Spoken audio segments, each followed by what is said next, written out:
In 1948, the state of Israel was roughly the size of Connecticut, but its borders never stayed the same. From a narrow strip of land to capturing the Sinai Peninsula from Egypt and later giving it back, Israel has had one of the most frequently changing borders of any country in the past century. In this video, you will follow the journey of this relatively young nation through its expansions and losses. So first, let's go back to where it all began and what the United Nations had in mind for this region.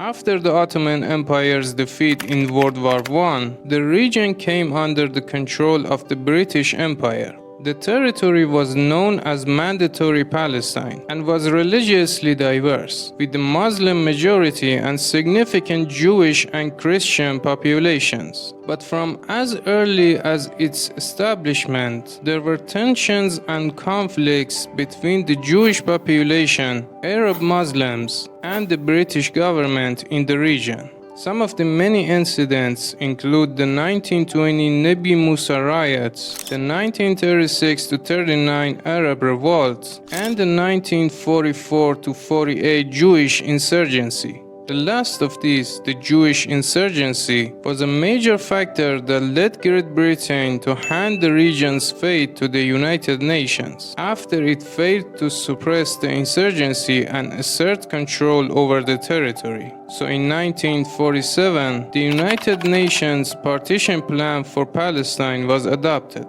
The plan proposed creating separate Jewish and Arab states and gave the Jewish state over 15,000 square kilometers, or around 56% of the territory, with the city of Jerusalem designated as an international zone. The Jewish movement accepted the plan, but Palestinian Arabs rejected it, arguing the proposal was pro-Zionist for granted it over half the land, despite Palestinian Arabs outnumbering the Jewish population 2-1. Almost instantly after the resolution's adoption, a full civil war broke out in Mandatory Palestine, the start of constant border changes for the fledgling Jewish state.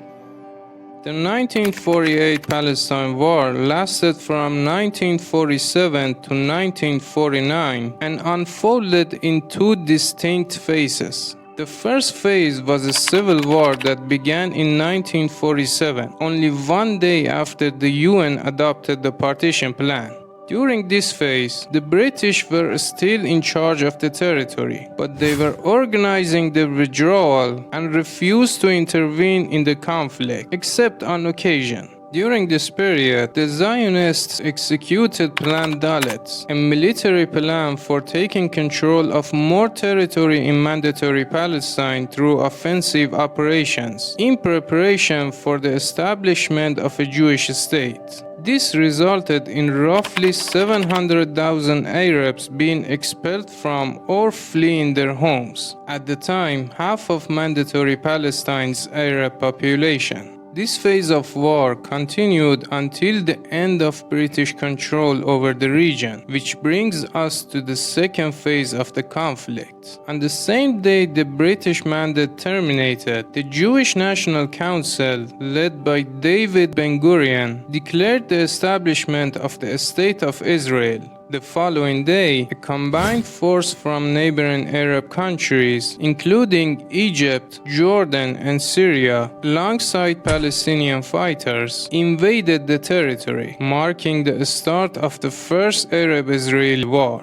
After more than 9 months of fighting, the State of Israel emerged victorious. It came to control around 78% of the territory, including nearly 60% of the land originally proposed for an Arab state. Jordan took control of the West Bank, and the Gaza Strip was occupied by Egypt. Hostilities ended with the signing of the 1949 armistice agreements between Israel and its neighboring Arab countries. This era was marked by tense, fast-moving conflict and a massive refugee crisis on both sides. Similar to the Palestinians, over 250,000 Jews were expelled from Muslim countries and settled in Israel.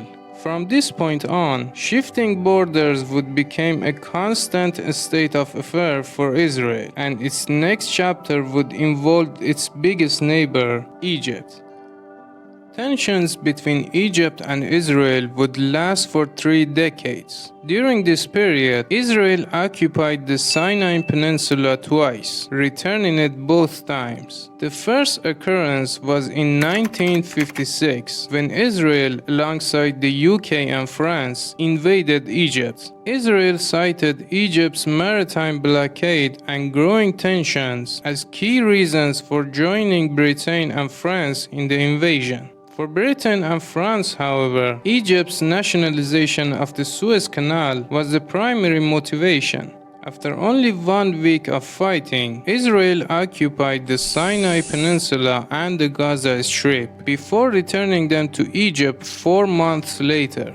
But this would prove a minor conflict compared to what came next. After a decade of relative peace in the region, the Third Arab-Israeli War broke out in 1967, known as the Six-Day War. Unlike the 1948 war, this time the Israeli military launched a surprise attack against Egypt in response to Egypt's announcement that it would reimpose the blockade on Israel.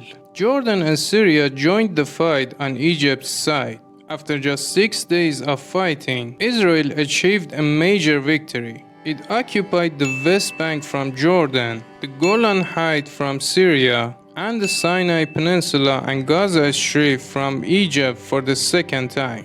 This left Israel in control of the largest geographical area in its history, around 70,000 square kilometers of occupied territory, making its total size 3.5 times larger than before. The defeat was devastating for Arab countries involved, with more than 15,000 Arab fatalities and the brief resignation of Egypt's president, which he later withdrew amid public support. Israel would remain at its largest territorial extent for the next 15 years, until 1982. Following the Egypt-Israel Peace Treaty, mediated by the United States, and Egypt's recognition of Israel as an independent country, the Sinai Peninsula was eventually returned to Egypt. The other territories occupied during the Six-Day War, however, remained under Israeli control. This would be the last major conflict between the two neighbors since, although Israel's border changes would continue in other directions.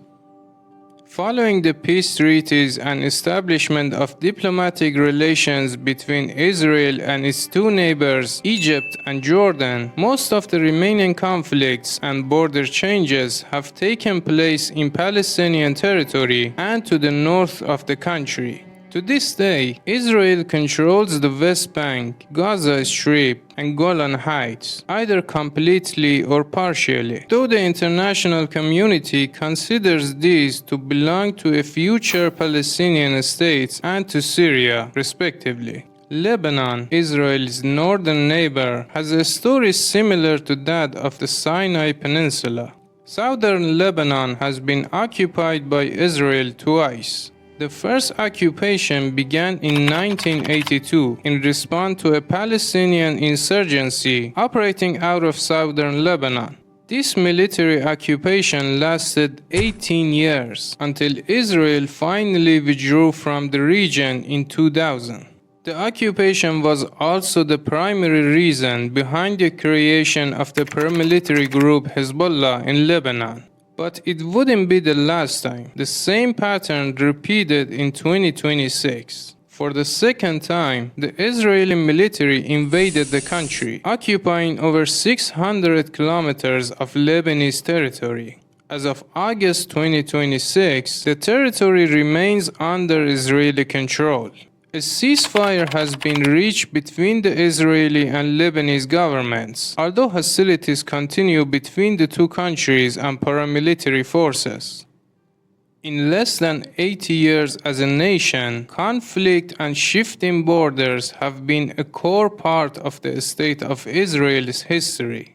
Currently, over 25% of all land under Israeli military or administrative control is internationally considered disputed or occupied. Although there have been treaties and diplomatic breakthroughs along the way, it still seems like a long road ahead for this country's place in the Middle East. Thanks for watching, and until next time, peace.